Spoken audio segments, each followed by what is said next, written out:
మీరు పలానా దానికి ఏంటమ్మా మంచి నెలకి నీకు టైంకి రేషన్ వస్తుంది, అది వస్తుంది, ఇది వస్తుంది, కందిపప్పు నేను మంచి నాణ్యతతో ఇస్తా, అది ఇస్తా అంటే వీళ్ళు ఓట్లు లేకుండా ఎందుకుంటారు? చాలా ప్రభావం చూపిస్తుంది. సో ఇప్పుడు ఆల్రెడీ వాళ్ళ మైండ్లో కొన్ని ఓట్లు పడ్డట్టే. అండ్ నిన్న బ్యాలెట్ ఇంటి నుంచి వచ్చే ఓట్లన్నీ కూడా మోస్ట్లీ వీళ్ళకే పడ్డాయని ఒక వార్త వచ్చింది. బట్ ఎంతవరకు నిజమో తెలియదు. సరే, ఆ రకంగా సాగుతూ ఉంటే ఇప్పుడు అసలు మేనిఫెస్టోలో వీళ్ళిద్దరు ఇచ్చిన హామీల గురించి మాట్లాడుకుందాం. జగన్ మేనిఫెస్టో యాజ్ యూజువల్గా గతం చేసినట్టే ఉంది. ఆయన అప్పుడు ఇచ్చిన పావులా కంటే ఇంకో ₹1 యాడ్ చేసి పెంచాడు అన్ని. అంతే, పెన్షన్ కానీ అమ్మ ఒడి కానీ అవి కానీ ఇవి కానీ గతంలో ఇచ్చే చిల్లరకే ఇంకొక 1000-1500 యాడ్ చేసి పెంచి ఇస్తాను అని చెప్పాడు. ఆయన అడిగేది ఏంటి? అన్ని చేసాం, 99% చేసాం, ఒక 1% చేయాల. నేను ఏంటా 1%? మద్యపానం కూర్చున్న వెంటనే 19లో జస్ట్ 2 సంతకాలు. అసలు నేను ఇది మద్యపానం చేయకపోతే నేను కుర్చీలో కూడా కూర్చున్నాను.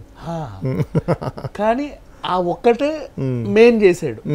రీజన్ ఏంటంటే, అండ్ ఇంకోటి వీళ్ళ మేనిఫెస్టోలోను కూడా మద్యపాన నిషేధం గురించి కానీ మద్యం గురించి కానీ ఎక్కడ రాయలా.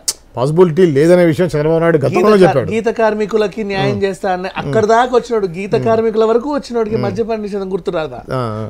రాయలా.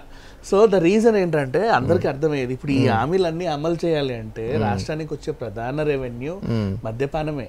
ఎందుకంటే ఇప్పుడు జగన్ హామీలన్నీ అమలు చేయాలి అంటే 73,000 కోట్లు అవుతుంది. కూటమి ఇచ్చినవన్నీ అమలు చేయాలి అంటే ఇప్పుడు వీళ్ళకి ఏది వీళ్ళ దాంట్లో అట్రాక్షన్, ఆడపిల్లలకి స్కూల్కి వెళ్ళే ఆడపిల్లలకి 15,000. ఎంతమంది ఉంటే అంతమందికి, నలుగురు ఉంటే నలుగురికి 15,000 అందరికి. అండ్ అలాగే పెన్షన్ ని పెంచారు, అన్ని పెంచుకుంటూ వచ్చారు.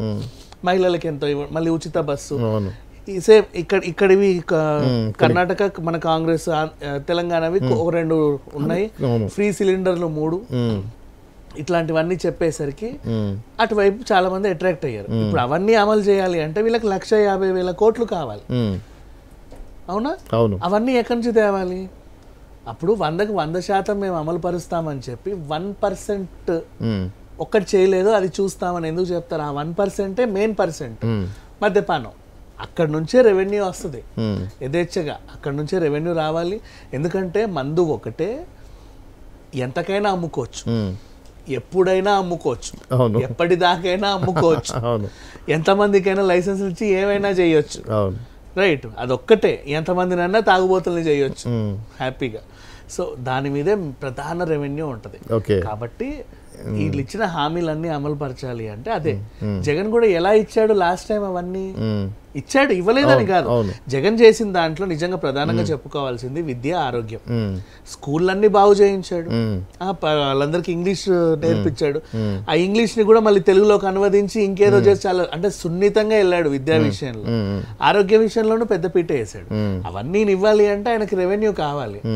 మందు అమ్ముకున్నాడు ఎక్కువ రేటుకి, పిచ్చి పిచ్చి మందులన్నీ తయారు చేసి ఇచ్చాడు. అంటే అదొక రొటేషన్ అంశం అండి. కాకపోతే వీళ్ళ ఆరోగ్యాలు పాడయ్యాయి. సడన్ ఎప్పుడు ఒక తాగేడు తాగేవాడు సడన్ గా ఇంకో బ్రాండ్కి వచ్చాడు. ఇప్పుడు మీరు రోజు 3 రోజెస్ టీఏ తాగి సడన్ గా ఇంకో బ్రాండ్కి వస్తే మీకు హెడేక్ వచ్చినట్టు. వాళ్ళు రోజు తాగే వాళ్ళని అలవాటు చేసి కొంతమంది మద్యపాన నిషేధం నిజమే అయింది, వాళ్ళు తాగుడే మానేశారు. కొంతమంది ఏమో ఆరోగ్యాలు ఇంకా పాడు చేసుకున్నారు. పాపం రాకేష్ మాస్టర్ లాంటి వాళ్ళు చనిపోయారు, చాలా చూసాం మనం. సరే, అది పక్కన పెట్టేస్తే, సో మందు మీదే మెయిన్ రెవెన్యూ. కాబట్టి ఇప్పుడు చంద్రబాబు నాయుడు గారికి ఉన్న మందు మీదే మెయిన్ రెవెన్యూ. సో వాళ్ళ మేనిఫెస్టోలో ఎక్కడ కూడా మద్యపానం గురించి వాళ్ళు మెన్షన్ చేయాలి, అసలు ఆ జోలికి వెళ్ళట. చంద్రబాబు నాయుడు గవర్నమెంట్ లో మద్యపాన నిషేధం జరుగుద్ది అని అసలు జనాలు కూడా ఎక్స్పెక్ట్ చేయరు. ఎన్టీ రామారావు గారు మద్యపాన నిషేధాన్ని స్ట్రాంగ్ గా తీసుకొని చేస్తేనే అది పాసిబుల్ కాదు. రాష్ట్రానికి రెవెన్యూనే మద్యపానం మీద వస్తుంది కాబట్టి అది కుదరదు అని చెప్పేసి తెలుగుదేశం గవర్నమెంట్ చంద్రబాబు నాయుడు సీఎం కాగానే ఏమంటే కంటిన్యూ చేశారు కదా. టొబాకో, మద్యపానం రెండు హ్యాపీగా వాటి మీదే రెవెన్యూ. సో వాళ్ళని ఏం చేయలేదు. అవసరమైతే బీడీ కార్మికులను ఆదుకుంటామని అంటారు. బీడీ కార్మికులను నువ్వు ఆదుకోవాలంటే నువ్వు మళ్ళీ టొబాకోని పెంచాల్సిందే, అంతేగా, అంతమించి ఇంకేం చేయలేవు. సో ఇది సంగతి. వీళ్ళకి ప్రధాన రెవెన్యూ వచ్చే దాన్ని వదులుకుంటే ఈ హామీలన్నీ అమలు చేయలేరు. సో ఇప్పుడు ఈయన ఎలా చేస్తాడు హామీలు అనేది చెప్పుకుంటే, మరి నిజమైన 1,50,000 కోట్లతో వీళ్ళు చేయగలరా అనే డౌట్ వస్తే చేయగలరు.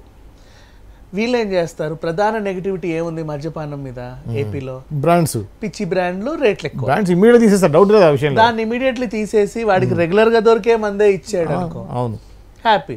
అవసరమైతే దాని మీద 1 పావలా పెంచుకో. ఫస్ట్ నా బ్రాండ్ నాకు వచ్చిందని ఆనందం వాడుకుంటుంది. ఇప్పటిదాకా కూడా ఇప్పుడు మ్యాన్షన్ హౌస్ ఉంది, మ్యాన్షన్ హౌస్ దాకా వాళ్ళు ఎక్కువ శాతం ఉందనుకుందాం. వాళ్ళందరూ కూడా ఏ విధంగా స్మగుల్ చేసి హైదరాబాద్ నుంచి తీసుకెళ్దామా, తెలంగాణ తీసుకెళ్దామా, ఇంకో బార్డర్స్ నుంచి తీసుకెళ్దామా అని చెప్పి స్మగుళ్ళు వాడటం, డబల్ రేటు కొంటున్నారు అక్కడ. రేపు అదే మందుని గవర్నమెంటే ఇక్కడ రేటు మీద 20-30% ఎక్కువైనా కొంటారు, హ్యాపీగా కొంటారు. బెంగళూరు రేట్లు పెట్టి కొంటారు, తమిళనాడు రేట్లు పెట్టి కొంటారు. అవే బ్రాండ్లు ఇవ్వు, ఎవడొద్దన్నాడు, హ్యాపీగా తీసుకుంటారు. అండ్ నెక్స్ట్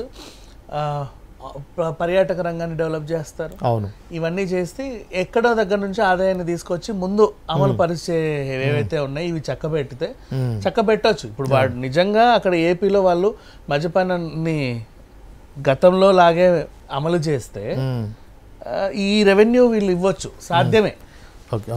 అప్పటిదాకా ఆగినోడు కూడా మళ్ళీ తాగడం స్టార్ట్ చేస్తా. కాదు, నాకు ఒక విచిత్రంగా నవ్వొచ్చే అంశాలు ఏంటంటే వైఎస్ జగన్ గారు ఆయనకి ఎవరైనా ఇస్తారా, చెప్తారా సలహాలు, లేకపోతే ఆయనకింత ఆయన మాట్లాడతా అర్థం కాదు. కడపలో చేపలు అమ్మటం చాలా గొప్ప విషయంలాగా చెప్తారు ఆయన. కడపలో చేపలు అమ్ముతారని నేను ఎప్పుడు అనుకోలేదు.